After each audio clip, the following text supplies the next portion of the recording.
मधुबन के बाबा, मधुबन के बाबा मुरली वाले, आपका क्या कहना, आपका क्या कहना। ओम शांति। आज 30 मार्च 2022 के साकार मधुर महावाक्य हैं। आज मीठे मीठे बाप दादा बोले, मीठे बच्चे तुम बाप के बने हो इस दुनिया से मरने के लिए। ऐसी अवस्था पक्की करो जो अंत में बाप के सिवाय कोई भी याद ना आए। बाबा कहते, मीठे बच्चे तुम बाप के बने हो इस दुनिया से मरने के लिए। ऐसी अवस्था पक्की करो जो अंत में बाप के सिवाय कोई भी याद ना आए। मुरली का प्रश्न है कि सबसे तीखी आग कौन सी है जो सारी दुनिया को इस समय लगी हुई है, उसको बुझाने का तरीका सुनाओ। तो उत्तर में बाबा समझा रहे हैं कि सारी दुनिया में इस समय काम की आग लगी हुई है। यह आग सबसे तीखी है। इस आग को बुझाने वाले रूहानी मिशन एक ही हैं। इसके लिए स्वयं को फायर ब्रिगेड बनाना है। सिवाय योग बल के ये आग बुझ नहीं सकती। काम विकार ही सबकी सत्यानाश करता है। इसलिए इस भूत को भगाने का पूरा पुरुषार्थ करो। मुरली का गीत है, महफिल में जल उठी क्षमा परवाने के लिए। ओम शांति। जो अच्छे अच्छे सर्विसेबल बच्चे हैं वह इस गीत के अर्थ को अच्छी रीति समझ जाते हैं। इस गीत को सुनने से सारी सृष्टि चक्र रचता और रचना के आदि मध्य अंत को जाना जाता है। गीत बजाया जाता है कि मनुष्य जान जाए। किस द्वारा? ज्ञान के सागर द्वारा। बच्चे जानते हैं कि हम बाप के बनते हैं इस पुरानी दुनिया से मरकर अपने परम धाम में जाने के लिए। यह पुरुषार्थ और कोई करा न सके सिवाय एक बाप के।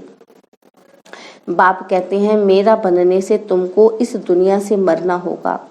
पिछाड़ी में ऐसी अवस्था पक्की होनी चाहिए जो सिवाय एक बाप की याद के और किसी की भी याद ना आए। तुम बच्चे जानते हो क्षमा आई है परवानों को साथ ले जाने के लिए।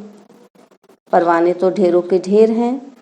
प्रदर्शनी में भी देखो कितने ढेर आते हैं। और कई बच्चे तो प्रदर्शनी का अर्थ भी नहीं समझते होंगे। पुरानी दुनिया को फिर नई दुनिया को बनाने की प्रदर्शनी। पुरानी दुनिया का विनाश हो, नई दुनिया की फिर स्थापना कैसे होती है, यह संगम पर ही दिखाया जाता है। दोनों इकट्ठे तो हो ना सके, एक खत्म होनी है जरूर। तुम्हारे में भी जो अच्छे अच्छे बच्चे हैं वह जानते हैं राम राज्य अर्थात नई दुनिया की स्थापना हो रही है। राम राज्य स्थापन होने के बाद रावण राज्य खत्म हो जाएगा। जब तुम राम राज्य के भांति बनते हो तो तुम्हारे में कोई भी भूत नहीं होना चाहिए। भूतों को भगाने की कोशिश करनी चाहिए। पहले पहले काम अग्नि को बुझाना है। अपने लिए फायर ब्रिगेड बनना है। यह आग सबसे तीखी और बिल्कुल गंदी है, सिवाय योग बल के बुझा नहीं सकते। सो भी यही सवाल है कि सारी दुनिया का काम की आग को कैसे बुझा सकते हैं, यही सवाल अब सारी दुनिया का है, क्योंकि यही दुख दे रही है। सबको काम की आग लगी हुई है। इस आग को बुझाने वाली रूहानी मिशन एक ही है। उनको जरूर यहाँ आना पड़े। कहते भी हैं कि हे पतित पावन आओ। पतित कामी को कहा जाता है, हे काम की आग को भस्म करने वाले आओ। और यहाँ मेजॉरिटी तो पतित है। भल कोई पवित्र रहते हैं। तुमको युक्ति बताता हूँ, इनको कैसे बुझाओ। यह काम अग्नि भी सतो रजो तमो में आती है। तमो प्रधान वह है जो बिल्कुल रह नहीं सकते, आग लगी रहती है। मनुष्य की सत्यानाश ये काम विकार करता है। सत्युग में कोई दुश्मन होता ही नहीं। वहां न रावण होता न मनुष्य के दुश्मन होते। तुम समझाते हो भारत का सबसे बड़ा दुश्मन रावण है। खेल ही सारा भारत पर बना हुआ है। सत्युग में राम राज्य, कलयुग में रावण राज्य। कार्टून में भी दिखाया है, वह भी मनुष्य और यह भी मनुष्य। देवताओं के आगे हाथ जोड़कर जाकर कहते हैं कि आप सर्वगुण संपन्न हो, हम पापी दुखी हैं। यह भारत श्रेष्ठाचारी पावन था जरूर। यहाँ देवी देवताएं राज्य करते थे। लक्ष्मी नारायण और राम सीता दोनों का राज्य था। उनका घराना प्रजा का चित्र तो नहीं बनाएंगे। अब बाप कितना सहज करके समझाते हैं, समझाकर फिर कहते हैं कि बुद्धि में धारणा होती है ना, जैसे मेरी बुद्धि में धारणा है। झाड़ ड्रामा की नॉलेज हमारे पास है, इसलिए मुझे ज्ञान का सागर कहते हैं। सृष्टि के आदि मध्य अंत का ज्ञान मेरे पास है, मुझे पवित्रता का भी सागर कहते हैं। पतित पावन भी मुझे ही कहते हैं, जो आकर सारे भारत को पावन बनाते हैं। यह है राजयोग और ज्ञान। बैरिस्ट्री पढ़ते हैं और उनको कहेंगे बैरिस्ट्री योग, क्योंकि उस पढ़ाई से ही बैरिस्टर बन जाते हैं। यह बाप कहते हैं, तुम बच्चों को आकर राजयोग सिखाता हूँ। राजाएं भी सब भगवान को याद करते हैं। भगवान से क्या मिलेगा? जरूर स्वर्ग का वर्षा मिलना चाहिए। तुम सबसे पूछते हो कि परमपिता परमात्मा का परिचय है। वह बाप रचयिता है तो जरूर स्वर्ग रचता होगा, और स्वर्ग की राजाई देते हैं जो हम बच्चों को मिली थी। अब नहीं है, फिर से ले रहे हैं। जैसे कल्प पहले भारतवासियों ने ली थी, अब फिर से भारतवासियों को लेनी है। तुम बच्चे भी पूछते हो, चलेंगे बैकुंठ? भगवान से नई दुनिया का वर्षा लेंगे? भारत को ही वर्षा मिला था।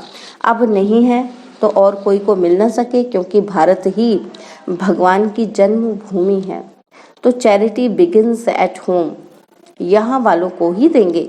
परंतु बहुत बच्चियां समझा नहीं सकती हैं। बहुत बच्चों को साक्षात्कार भी कराते हैं, दिखाते हैं तुम बैकुंठ के प्रिंस प्रिंसेस बनते हो। यह है ही मनुष्य से प्रिंस बनने की पाठशाला। प्रिंस बनना व राजा बनना एक ही बात है। यह साक्षात्कार होता है कि पुरुषार्थ कर ऐसा बनो। बाप की श्रीमत पर चल पुरुषार्थ करो। सिर्फ कृष्ण को देखा ये कोई बड़ी बात नहीं है। ऐसे तो आगे बहुत देखते थे, फिर चले गए। साक्षात्कार हुआ, फिर पढ़ते नहीं हैं, ऐसा बनते नहीं हैं। इतना पुरुषार्थ नहीं करते, क्योंकि भूतों का वार है। देह अभिमान का कड़ा भूत है। बुद्धि में रहना चाहिए कि खेल पूरा होता है। हमने 84 जन्मों का पाठ पूरा किया। अब हम यह चोला छोड़ता हूँ। यह भी सिर्फ याद पड़ जाए तो अहो भाग्य, खुशी का पारा चढ़ा रहे। अब हम जाते हैं वापस मुक्ति धाम में। यह किसी की भी बुद्धि में नहीं बैठ सकता। भल सन्यासी हैं, वह कहते हैं कि हम शरीर छोड़ ब्रह्म में लीन हो जाएंगे, परंतु तत्व को याद करने से विकर्म विनाश नहीं होंगे, तो जा कैसे सकते हैं? ले जाने वाला है ही एक राम, सभी बच्चों को ले जाएगा। आप पे ही तो कोई जा नहीं सकता। पुरुषार्थ करते हैं क्योंकि इस दुनिया में रहना अच्छा नहीं लगता। कोई फिर कहते हैं कि हम इस नाटक में आए ही नहीं। अनेक मतांतर है। गुरु गोसाई आदि करोड़ों की अंदाज में है। सबकी अपनी अपनी मत है। भल कहते हैं कि आपका ज्ञान बहुत अच्छा है, बाहर गए और खलास। आते तो बहुत हैं, परंतु उनकी तकदीर में नहीं है। इतना मर्तबा छोड़कर आवे, यह नहीं हो सकता है, इसलिए गरीब ही उठाते हैं। यहाँ तो आकर बच्चा बनना पड़े। कोई सन्यासी गुरु इतने सब फॉलोअर्स को छोड़ावे, बड़ा मुश्किल है। सो भी ये प्रवृत्ति मार्ग मेल फीमेल दोनों को इकट्ठा रहना पड़े। निश्चय बुद्धि वालों की झट परीक्षा ली जाती है। देखें, गुरुपना छोड़ते हैं, बाबा का बनना पड़ता है ना। बाबा किसी को भी समझाने का सहज उपाय भी समझाते हैं। सिर्फ पूछना है कि परमपिता परमात्मा से तुम्हारा क्या संबंध है। वह जरूर मुक्ति, जीवन मुक्ति देंगे। मनुष्य को दे ना सके। बाबा से वर्षा लेने के लिए आकर सीखना पड़े। श्रीमत जो कहेगी सो करेंगे। पहले पहले निश्चय बुद्धि चाहिए, फिर श्रीमत जो मिले। पहले पहले परिचय ही बाप का देना है। ढेरों के ढेर आते हैं, कहते हैं कि यह बहुत अच्छी चीज है, पर खुद थोड़े ही खड़े होते हैं, सिर्फ अपनी राय देकर चले जाते हैं। यह मालूम ही नहीं पड़ता कि यह किसकी मत पर चल रहे हैं। कहते हैं ऐसे प्रदर्शनी तो जगह जगह होनी चाहिए, मत देने लग पड़ते हैं। अरे ईश्वर को थोड़ी मत दी जाती है, परंतु प्रैक्टिस पड़ी हुई है मत देने की। बाकी खुद बैठ समझे या नहीं। यहाँ कोई मत देनी नहीं है, श्रीमत पर चलना है।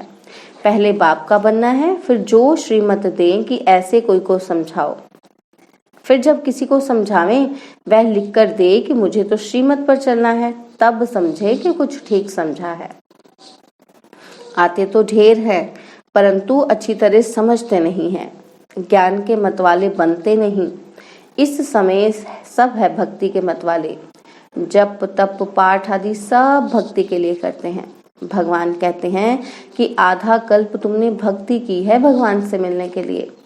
सब भगत ठहरे, भगवान तो एक ही है।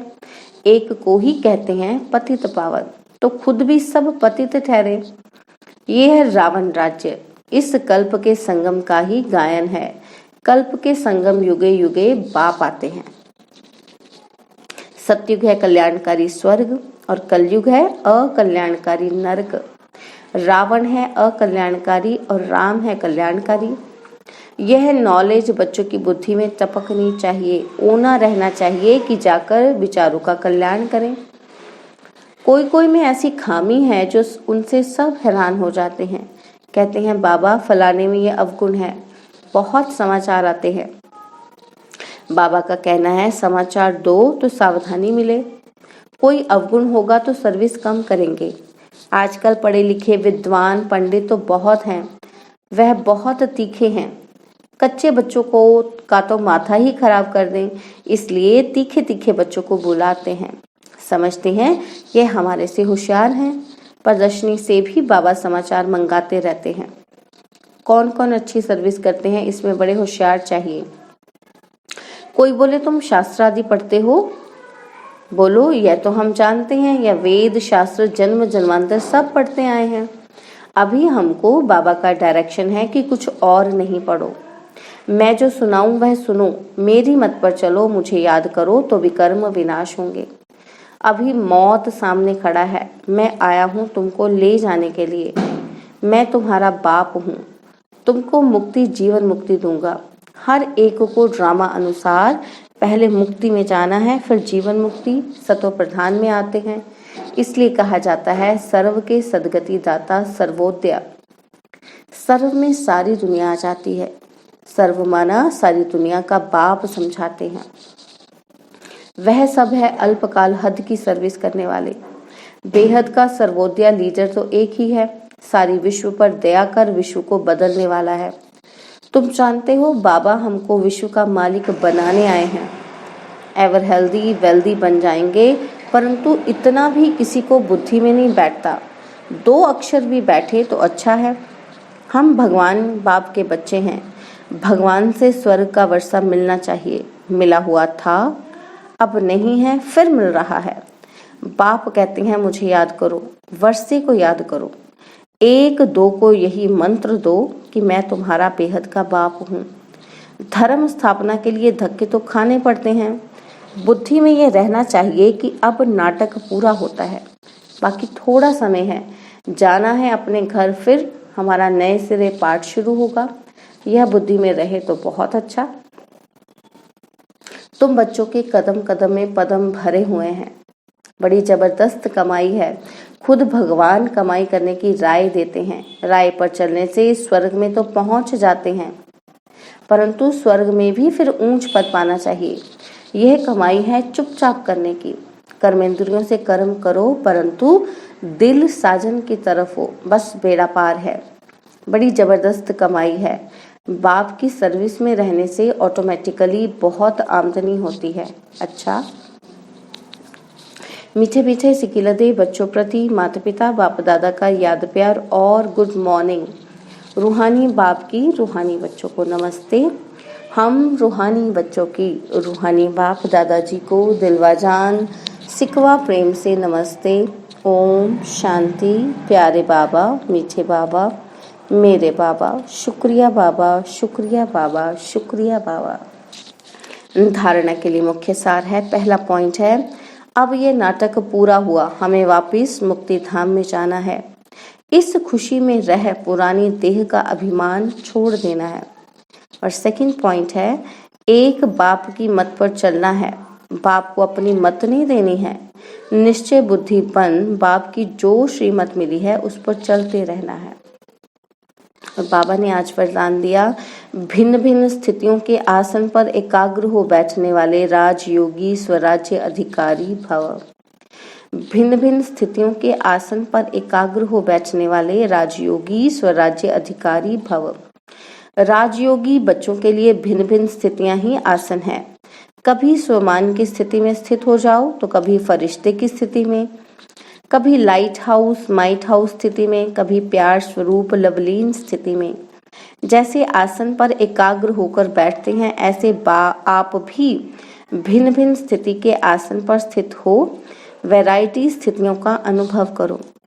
जब चाहो तब मन बुद्धि को ऑर्डर करो और संकल्प करते ही उस स्थिति में स्थित हो जाओ, तब कहेंगे राजयोगी स्वराज्य अधिकारी। स्लोगन है, वफादार वह है जिसे संकल्प में भी कोई देहधारी आकर्षित ना करे। वफादार वह है जिसे संकल्प में भी कोई देहधारी आकर्षित ना करे। ओम शांति। और अब यह एक बहुत अच्छी वीडियो भी जरूर देखें।